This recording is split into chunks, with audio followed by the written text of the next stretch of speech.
What's up, folks, and welcome back to Dyce Reacts. Will be staying in Australia tonight. Oh yeah, we are going to be checking out why Australia's crosswalk buttons are the best.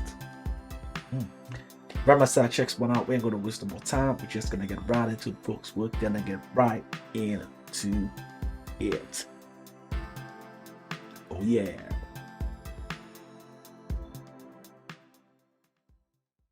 When you think of good design, you might think of your favourite fashion designer or a beautiful home on something like Grand Designs. What you probably don't think of is something like this.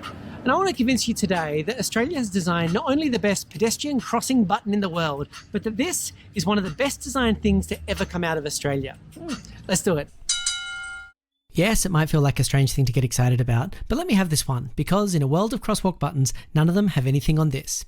I'm talking about the PB5 pedestrian button, a type of auto-tactile pedestrian detector, or simply a crosswalk button. Now, this has been featured in museums, acclaimed by the media, and here's the thing, even if you've never crossed a street in Australia, I'm willing to bet that you've heard it before, and that's all thanks to a surprising duet with Billie Eilish. I'll get to that. This design goes back to the 1970s, when the New South Wales Department of Roads were after a system that could help vision and hearing impaired pedestrians. So you might ask, what actually does make good design when it comes to something like a pedestrian crossing button? Let's start with the sound, and this is how Australian traffic crossings work. When you can't cross, the light is solid red, and you get this regular clicking sound to indicate where the crossing is and to stop. When you can cross, it becomes the little green man, and the buzzer sounds like this. And the final state is flashing red with no sound, which means you can finish crossing but don't start. And of course, people live in apartments right near streets, and they have these buttons just outside their house. So you might wonder how annoying. Guys, this is new to me. I swear this is new to me. Didn't know nothing about pedestrian cross buttons. This is I mean, I've done a few videos about I think they mentioned certain traffic laws or something of that nature, but they didn't go in depth to see how it works. I would assume I thought it would work the same way, maybe like in my country, but now I'm seeing that it's totally different. So this is new to me. People live in apartments right near streets, and they have these buttons just outside their house. So you might wonder how annoying is it that these things continue to beep. This sound system was designed by legendary Australian acoustic engineer Lewis Chalice, who understood this challenge. Now, his other work included architectural acoustic design of buildings like Parliament House and Olympic Stadium. So he designed a system that includes a microphone that takes in regular readings of the ambient sound and sets the volume to be audible above street noise but not be unnecessarily loud. When he created it, he was offered the right to patent this invention by the New South Wales Department of Main Roads, but he declined to do so, wanting it available as widely as possible at the lowest cost. One feature of these buttons is this. Now, this is a clearly defined arrow which shows the direction of the crosswalk. Now, this plate can be adjusted because this box isn't always mounted with the crosswalk straight ahead. So this can say whether to cross left or right, and in some cases in either direction. Now, another feature with it is that this is actually a tactile arrow. So if you're vision impaired, you can actually feel for yourself which direction it runs in. And not only does it make a sound every time it beeps, but this vibrates. So if you're both vision impaired and hard of hearing, you can know when to cross. One open secret of pedestrian buttons around the world is that pressing them doesn't always make a difference. Basically, the traffic engineers just turn on the crossing for each cycle. Normally this is done in busy areas or at busy times. So in the Melbourne CBD, this is the case at the majority of crossings most of the time. And this has actually become more common during COVID times to reduce the number of people needing to touch the button.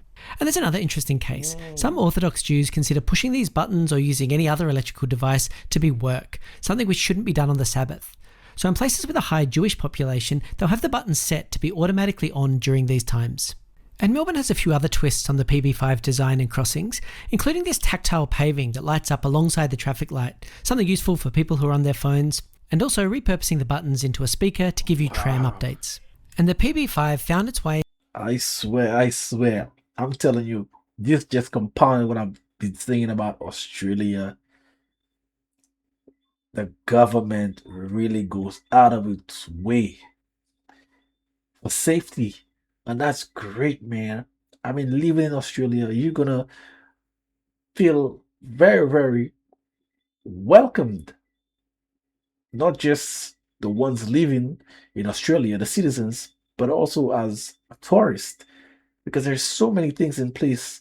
When you hear those kind of things, that just sounds almost It's not insignificant, don't get me wrong, but you would not think someone would go to those lengths to put in place.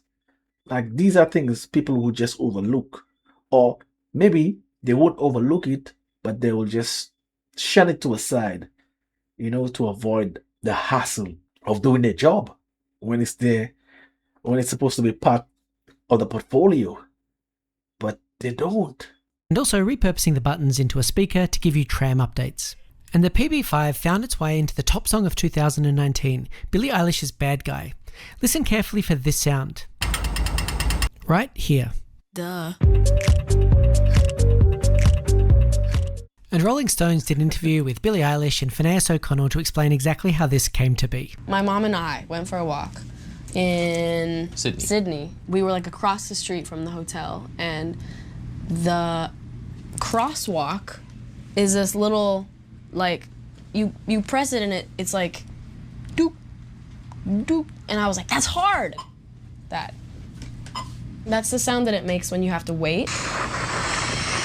And then I was not prepared for this part.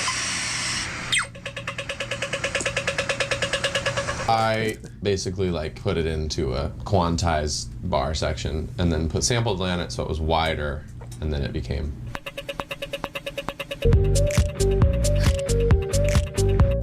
The Australian media and Transport for New South Wales were pretty happy with this collaboration. So while the PB5 is indeed an impressive invention, including winning the Grammy for Song of the Year, maybe Australia isn't done improving on it just yet. A young Malvern schoolgirl has come up with a clever invention to help stop the spread of germs.